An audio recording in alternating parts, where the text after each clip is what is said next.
Hello aspirants, welcome to the strategy series of day 116। तो आज हम डे 116 के जो हमारे टारगेट्स होने वाले हैं हम उन्हें डिस्कस करेंगे। ये एक रोड मैप मैंने आप लोगों के लिए बनाया था फ्रॉम जीरो टू प्रीलिम्स, और यहाँ पर आपके लिए डेली टारगेट्स दिए जाते हैं।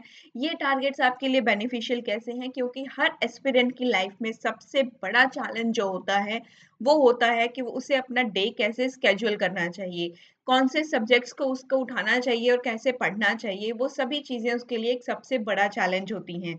तो ये सबको मैंने ओवरकम करके आपको डेली टारगेट्स दिए हैं, ताकि आपको कोई कन्फ्यूजन ना रहे। आप अपने टारगेट्स को अपने डे के अंदर स्केड्यूल करें और उन्हें जो है अपना कंप्लीट करें। तो इस तरीके से आपकी प्रिपरेशन अच्छे से होगी और आप जो है अभी बहुत ज़्यादा रेडी हो चुके होंगे अपने एग्ज़ाम के लिए। और आपका माइंड भी जो है अभी आपको कोई प्रॉब्लम नहीं आ रहा होगा किसी भी सब्जेक्ट के अंदर। आई होप कि आपको प्रॉब्लम नहीं आ रहा होगा, क्योंकि आपको डेली टारगेट्स यहाँ पर दिए जाते थे। आपका फाउंडेशन यहाँ पर बिल्ट हुआ है। फाउंडेशन बिल्ड कैसे हुआ? हमने एनसीईआरटीज़ को रीड किया था। एनसीईआरटीज़ हमारा बेस होती हैं। बेस हमने यहाँ पर अपना स्ट्रॉन्ग किया। हमने कॉन्सेप्ट्स को समझा, कॉन्सेप्ट्स की clarity I, and I hope कि आप अभी जो है मैक्सिमम क्वेश्चंस को सॉल्व भी कर पा रहे होंगे।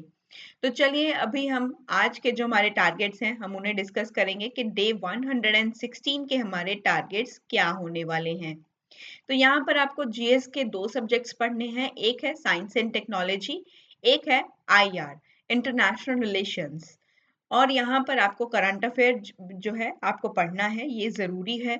मंथली मैगज़ीन आपको फ़ॉलो करना है किसी भी कोचिंग इंस्टीट्यूट का। मार्केट में बहुत सारे आपके पास ऑप्शंस अवेलेबल हैं। आपको बस अपने प्रायोरिटी के हिसाब से, अपने चॉइस के हिसाब से अपना मंथली मैगज़ीन चूज़ करना है और उसे रीड करना है। बस 1 वीक में 1 मंथ का जो करंट अफेयर है वो आपको पढ़ना है।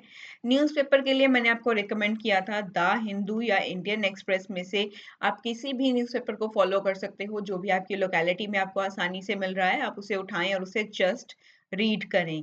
तो सीसैट जो है आपको डेली सॉल्व करना होता है। तो इन्हीं सभी टॉपिक्स को अभी हम डिटेलिंग के साथ देखेंगे। तो यहाँ पर है हमारा सबसे पहले science and technology. Science and technology के लिए आई हैव रिकमेंडेड यू कि आप किसी भी कोचिंग इंस्टीट्यूट का जो है जो स्टडी मटेरियल आता है आप उसे फॉलो कीजिए। रेफरेंस की ओर मत जाइए, क्योंकि रेफरेंस इसका बहुत ज़्यादा बल्की हो जाएगा। इतना ज़्यादा अभी करने की ज़रूरत नहीं है।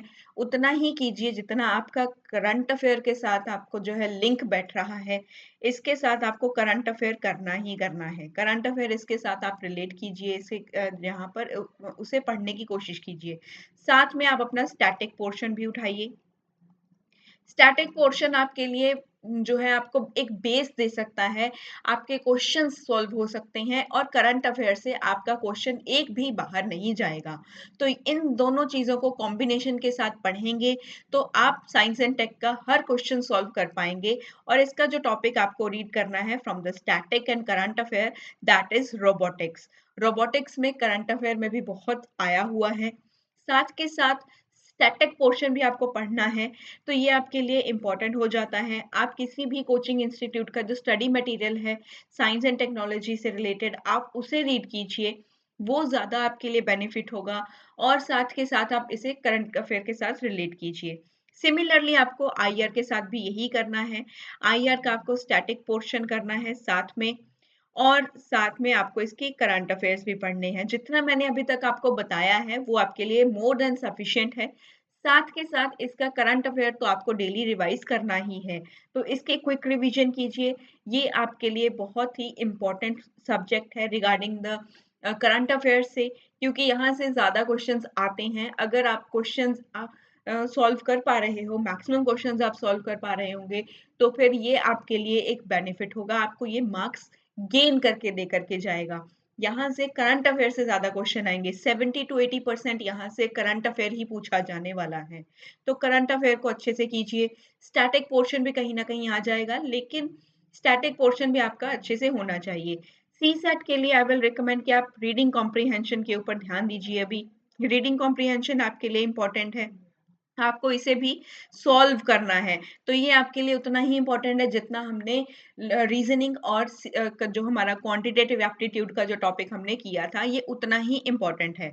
तो ये थे आपके डे 116 के आपके टारगेट्स, एंड आई होप कि आपने डे 115 तक के अपने टारगेट्स को कंप्लीट कर दिया होगा। और अगर आज की वीडियो आपको अच्छी लगी हो तो इसे शेयर जरूर करना। Do subscribe the channel. Thank you so much for the love and support which you show towards my channel. और अगर आपको कोई भी आपके प्रेपरेशन के रिगार्डिंग, आपके टारगेट्स के रिगार्डिंग, या आपको किसी पर्टिकुलर सब्जेक्ट के रिगार्डिंग आपको दिक्कत आ रही है, तो आप डायरेक्टली मुझसे बात कर सकते हो। I will try to solve your problem, ताकि आपकी प्रेपरेशन की जर्नी अच्छे से चले और आप अपने टारगेट को अचीव करें। Thank you so much once again. Keep learning and keep motivated.